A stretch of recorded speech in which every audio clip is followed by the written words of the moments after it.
Jammu Kashmir bank ने illegal OTS किया, यानी इलीगल वन टाइम सेटलमेंट किया एम्बियंस मॉल के मालिकों के साथ, गहलोतों के साथ। और यह किया उस जमाने में जिस जमाने में जम्मू कश्मीर बैंक की लीडरशिप कुछ और इंपॉर्टेंट हाथों में थी।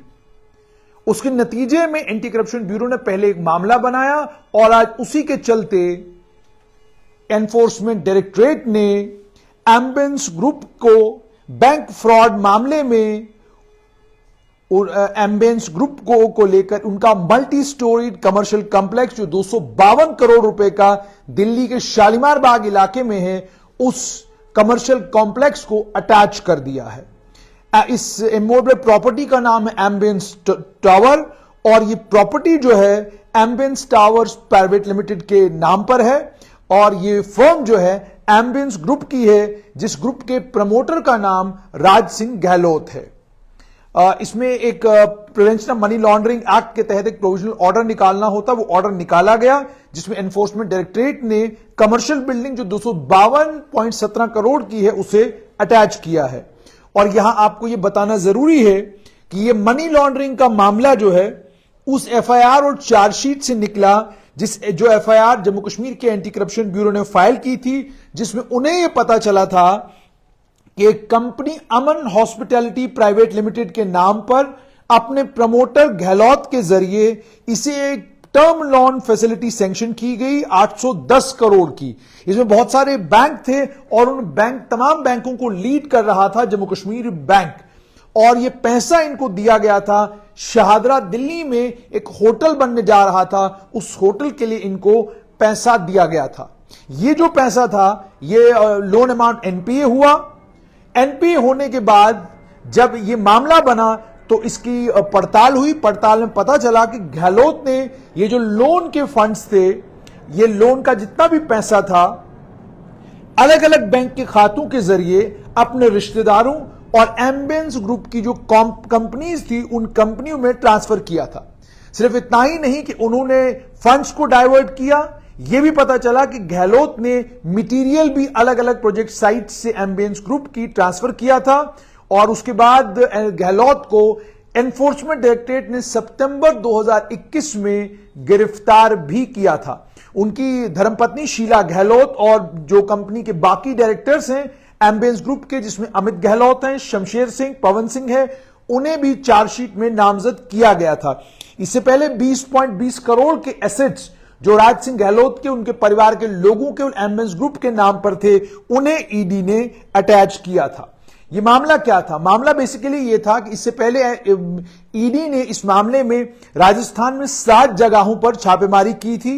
एम्बियंस ग्रुप की 7 जगहों पर छापेमारी की थी, जिसमें लीला एम्बियंस कन्वेंशन होटल था दिल्ली में, उसके अलावा एम्बियंस मॉल था गुरुग्राम हरियाणा में, और ये सब कुछ ईडी ने जो एफआईआर एंटी करप्शन ब्यूरो ने अमन हॉस्पिटैलिटी प्राइवेट लिमिटेड के खिलाफ दायर की थी। इस एफआईआर के मुताबिक जो तफसीलात मेरे पास है, उन तफसीलात में यह बताया गया है कि एंटी करप्शन ब्यूरो ने अमन हॉस्पिटैलिटी प्राइवेट लिमिटेड और इसके डायरेक्टर्स के खिलाफ एक एफआईआर लगाई और उन्होंने कहा कि इसमें एक लोन फ्रॉड हुआ है। 5 star Leela Ambience convention hotel Surajmal road Delhi में जो बन रहा था, वहां पर यह लोन फ्रॉड हुआ है। केस जो है तब दर्ज किया जब जम्मू कश्मीर बैंक ने इसमें शिकायत की और जम्मू कश्मीर बैंक ने कहा कि हम उस कंसोर्टियम का हिस्सा थे जिन्होंने लोन दिया था, और यह भी कहा गया कि एक बड़ा अमाउंट इस लोन का 600 करोड़ के करीब उस अमाउंट को गबन कर गए अमन hospitality private limited, Raj Singh Gehlot और उनके साथी। और यह भी कहा गया कि अमन हॉस्पिटैलिटी प्राइवेट लिमिटेड ने अलग अलग कंपनीज में और अलग अलग लोगों को यह पैसा ट्रांसफर किया, और जो एम्बियंस ग्रुप के कर्मचारी थे और राज सिंह गहलोत के साथी थे, डायरेक्टर थे कंपनीज में, उन तमाम के खातों में यह पैसा गया। और गहलोत ही इन तमाम जितनी भी कंपनीज थी, उन तमाम कंपनीज के ऑथराइज्ड सिग्नेटरी भी थे। कोई मटेरियल सप्लाई नहीं किया गया, कोई काम नहीं किया गया, और सारे का सारा पैसा जो है राज सिंह ने और उनके बेटों ने और उनके भाई के बेटों ने दाएं बाएं ट्रांसफर किया। इसमें एंटी करप्शन ब्यूरो ने 2 केस मैनेजमेंट के खिलाफ और जम्मू कश्मीर बैंक के कुछ ऑफिसरों के खिलाफ और राज सिंह गहलोत के खिलाफ जेके बैंक लोन फ्रॉड 600 करोड़ के मामले में रजिस्टर भी किया था। एंटी करप्शन ब्यूरो ने तब यह केस रजिस्टर किया जब यह इल्जाम लगे कि फाइनेंशियल इरेगुलरिटीज हुई है और यह भी पता चला उससे कि अलग अलग लोन जो है वो अमन हॉस्पिटैलिटी प्राइवेट लिमिटेड को, एम्बियंस टावर्स प्राइवेट लिमिटेड को, ये दोनों कंपनियों को दिए गए हैं 2009 से लेकर 2016 तक। इसमें 2009 से 2014 तक का कालखंड था, जिस कालखंड में नेशनल कॉन्फ्रेंस कांग्रेस की कोलिशन गवर्नमेंट थी और थोड़े समय के लिए जम्मू कश्मीर बैंक के चेयरमैन डॉक्टर हसीब द्राबू थे और उसके बाद आपको याद होगा कि उसके बाद मुश्ताक अहमद को बैंक का चेयरमैन बनाया गया था। फिर पीडीपी के दौर में परवेज अहमद के हाथों में जम्मू कश्मीर बैंक की कमान आई थी। अमन हॉस्पिटैलिटी प्राइवेट लिमिटेड ने एक फीजिबिलिटी और स्टडी रिपोर्ट वेरिफिकेशन के बाद ये सामने क्या कुछ आया वो आपके साथ अब शेयर करूंगा। वेरिफिकेशन में यह पता चला कि जम्मू कश्मीर बैंक के कॉर्पोरेट हेडक्वार्टर और जो जोनल ऑफिस है दिल्ली में और जो जम्मू कश्मीर बैंक की ब्रांच थी अंसल प्लाजा की, वहां काम करने वाले कर्मचारियों ने एक लोन करोड़ों रुपए का अमन हॉस्पिटैलिटी प्राइवेट लिमिटेड को दिया और उसके बाद वो लोन एनपीए हुआ। जब लोन एनपीए हुआ तो उन्हें वन टाइम सेटलमेंट की फैसिलिटी दी गई और जो ओटीएस भी उनको दिया गया वो ओटीएस भी इस तरह का दिया गया जिस ओटीएस में सारा फायदा कंपनी का हुआ।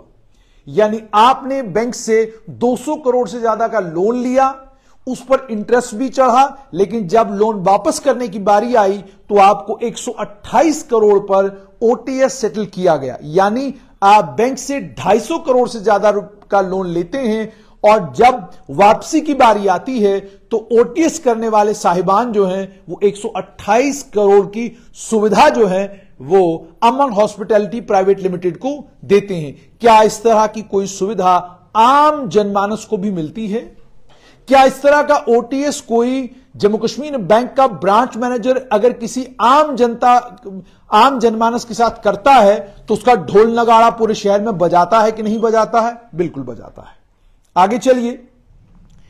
अमन हॉस्पिटैलिटी प्राइवेट लिमिटेड ने एक फीजिबिलिटी स्टडी और डेवलपमेंट स्ट्रेटजी रिपोर्ट लाई प्रोजेक्ट की और उन्होंने कहा कि हम एक 5 सितारा होटल जो है वो बनाने जा रहे हैं, 2 5 सितारा होटल बनाने जा रहे हैं और इसमें जम्मू कश्मीर बैंक अपनी जो उनकी अंसल प्लाजा नई दिल्ली की ब्रांच थी उस ब्रांच के जरिए, और उन्होंने ये भी कहा कि ये उनके पास गए अपने प्रोजेक्ट रिपोर्ट लेकर और कहा जनाब हमें हमारे प्रोजेक्ट की कीमत जो है वो लगभग 866.69 करोड़ के करीब है और उसके बाद रिवाइज्ड कॉस्ट भी लेकर गए और कहा 1275.71 करोड़ का हमारा प्रोजेक्ट है।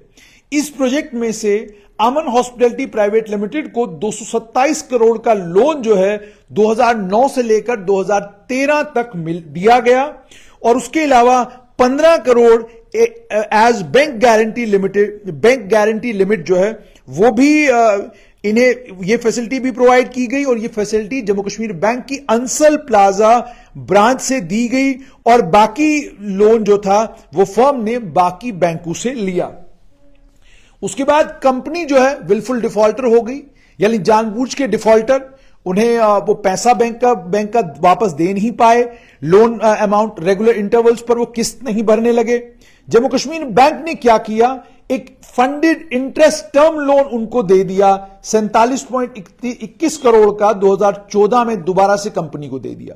कंपनी डिफॉल्टर है, कंपनी पैसा नहीं दे रही, लेकिन जम्मू कश्मीर बैंक एक और लोन फैसिलिटी उनको दे देता है। उसके बाद भी जब कंपनी नाकाम हुई लोन वापस देने में, उसके बाद जम्मू कश्मीर बैंक ने इसे एनपीए डिक्लेयर किया 30 जून 2018 को और इस स्टेज पर जो टोटल आउटस्टैंडिंग था वो था 261.47 करोड़ रुपया प्रिंसिपल अमाउंट और इस प्रिंसिपल अमाउंट के साथ इंटरेस्ट लगा हुआ था, सूद था 27.81 करोड़ के करीब 30 अप्रैल 2019 तक और टोटल आउटस्टैंडिंग बनी 299.28 करोड़। लेकिन उसके बाद जम्मू कश्मीर बैंक ने और जम्मू कश्मीर बैंक के उस वक्त के शासकों ने इस लोन अमाउंट को ओटीएस के जरिए सेटल किया 128.94 करोड़ पर। हालांकि आउटस्टैंडिंग जो था वो 299 यानी 290 करोड़ रुपया बैंक का बनता था और 290 करोड़ में से 128 करोड़ रुपया ही इन्हें देने के लिए कहा गया। यानी आप हिसाब लगाइए कि 160 करोड़ की छूट जम्मू कश्मीर बैंक ने एम्बियंस ग्रुप के प्रमोटरों को दी।